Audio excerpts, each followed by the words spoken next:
Em primeiro lugar, bom dia. Aqui é dia pra mim. Bom, seja o horário que você tá vendo isso, eu sou o Denis e eu tenho o canal do Paleonerd e faz tempo que eu não posto nada. Eu sei o som tá afetado porque eu tô gravando direto do celular. Isso daqui é um breve adendo que eu coloquei pra falar sobre uma série de vídeos que eu fiz. Eu fiz uma série sobre a era mineradora e ela é parte de uma longa série de vídeos de história do Brasil que eu tô montando, gravando, editando, roteirizando, fazendo tudo. E eu quis compartilhar, tô fazendo isso porque eu quero compartilhar esse conhecimento e faz tempo que eu não falava de história, eu queria falar de história. Por que que eu escolhi a era mineradora? Porque era o que eu já tinha gravado e porque eu acho que tem uma coisa muito importante. Hoje em dia o pessoal tá falando muito na questão política, de liberalismo, né? Mas é importante entender que toda essa concepção de liberalismo, ela vai surgir durante a era do iluminismo, durante o século XVIII. E a questão é como que estava o país nessa época. Então por isso eu tive essa ideia. Eu achei que é legal publicar essa série de vídeos porque ela vai começar a contextualizar. Eu estou longe ainda de falar, de aprofundar a análise sobre isso. Inclusive tem outras pessoas que fazem isso. O pessoal do Leitura Obriga História, tipo tem o canal do Slow também já comentou sobre iluminismo. Então eles já falaram um pouco sobre isso. Eu estou só tentando complementar, trazer um contexto, trazer um olhar. Espero que seja útil, espero que vocês gostem. Eu fiz com muito carinho, deu um trabalho da porra. E é isso, tá legal? Então eu vou ver, eu acho que eu vou publicar ou um ou dois por semana. Porque ficou um pouco grande, a sério. Afinal, você já viu historiador falar pouco? É difícil, né? Enfim, é isso. Espero que seja útil. Sempre vamos compartilhar conhecimento, vamos trocar informação. Vamos desembuchar, beleza? Um abraço.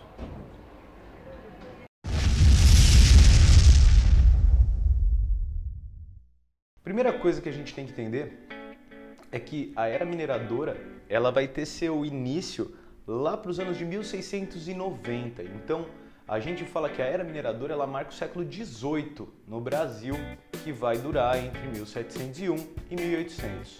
Então já nessa década anterior ao século XVIII, você já tem os primeiros registros de pedras preciosas, de metais, na verdade ouro, encontrados ali, tá legal? Depois, entre 1730 e 1750, é o período que compreende o auge, o ápice da arrecadação de ouro. O que é isso, o auge? É o momento em que houve maior arrecadação. Muitos historiadores se referem como o ápice desse período aí de desenvolvimento. Por quê? Porque é o período de maior desenvolvimento econômico. Depois disso, o gráfico é claro. Chegou em 1750, começa o declínio. Contexto externo. Como sempre, para entender o período histórico, a gente precisa analisar o contexto.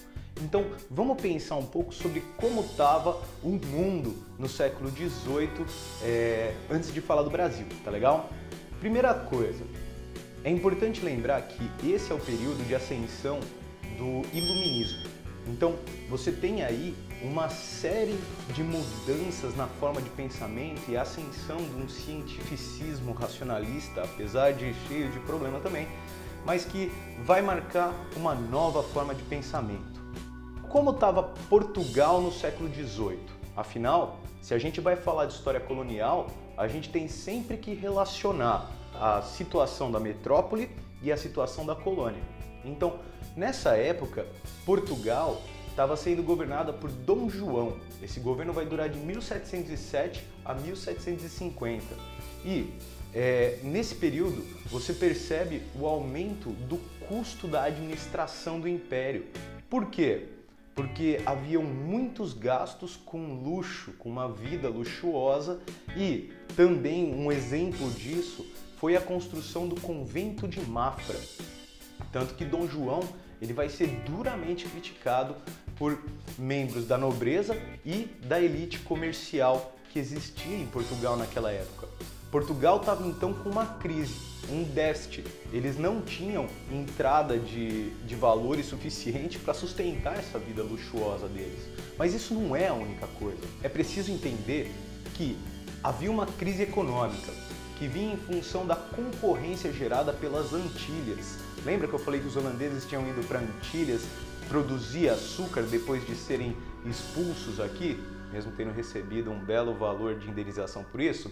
Então, a produção de açúcar nas Antilhas começou a forçar uma concorrência que Portugal não estava dando conta. Portugal começou a perder o que era uma importante fonte de renda para eles, que era a produção de açúcar.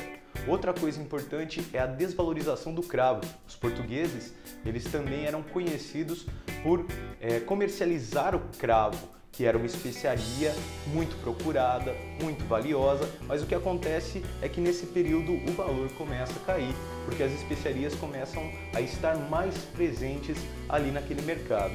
Diante dessa situação, Portugal sofre uma pressão dos ingleses. Por quê? Porque a coroa, para manter esse estilo de vida e manter seus gastos em si, eles faziam certos empréstimos. Nessa hora, a Inglaterra está crescendo. A Inglaterra está emprestando dinheiro para Portugal, também para a Espanha e diversos outros países. E isso vai ter seu preço. No caso de Portugal, o preço foi o Tratado de Methuen. Eu não sei se eu estou falando direito, mas está escrito aí para você. O que é isso? Ele também ficou conhecido como Tratado de Panos e Vinhos. Olha só o esquema. Os portugueses, então, comprariam os tecidos dos bretões e, em troca, esses daí abririam os seus portos para a entrada dos vinhos portugueses. Isso seria uma forma de tentar amenizar as dívidas que Portugal tinha com a Inglaterra. Portugal oferecia o acesso dos ingleses ao ouro português. Isso daí vai concretizar a dependência econômica dos portugueses. Isso daí é muito importante, porque a partir desses empréstimos que o Reino de Portugal começa a fazer com a Inglaterra, cada vez mais ele vai se endividando. E com o aumento da dívida, vai chegar um problema. Vai se perceber que já não tem como pagar essa dívida que existe ali. É aí que alguns autores vão falar sobre uma teoria da garganta que se reconhece aí. Por quê? Porque o ouro ele saía todo da América, ele ia para Portugal, mas ele não ficava nos cofres de Portugal. Ele vai ficar onde? Nos cofres da Inglaterra, que estava financiando a vida da elite portuguesa. E aí? Bom, e aí que Portugal, por esse motivo, vai ficar conhecido como uma garganta nesse viés econômico, porque o ouro só passa por eles, não fica ali. E essa teoria também se aplica com a Espanha, tá legal? Bom, qual que é a solução para esse problema? A dívida tá grande e não tem como pagar. É a esperança de encontrar ouro. Haviam as notícias que chegavam cada vez mais de que os espanhóis haviam encontrado ouro e prata, muita prata, na região da América Espanhola. Então, o que os portugueses tinham de esperança é conseguir encontrar um veio como esse para explorar, tá legal? Tanto que Sérgio Buarque de Holanda, na sua obra Visão do Paraíso, ele fala, olha só, o que no Brasil se queria encontrar era o Peru, não era o Brasil. O que ele quer dizer com isso? Que o interesse dos portugueses era cada vez mais ouro, dinheiro, beleza? Dentro dessa lógica, é importante você perceber que a visão de querer o ouro, ela é parte do pensamento econômico mercantilista, lembra da característica do metalismo? E a ideia também importante de se ter é que por que se queria tanto ouro? Porque o ouro ele é tirado da terra já como dinheiro, ele não precisa passar por um beneficiamento ou algo do tipo. Então, isso daí é lucro direto.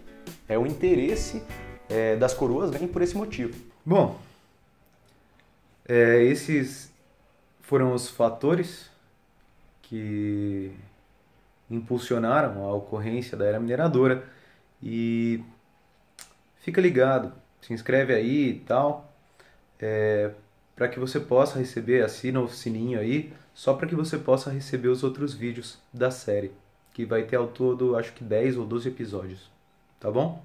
Sei que foi um corte seco, mas é o que eu fiz e espero realmente que você tenha gostado. Até a próxima.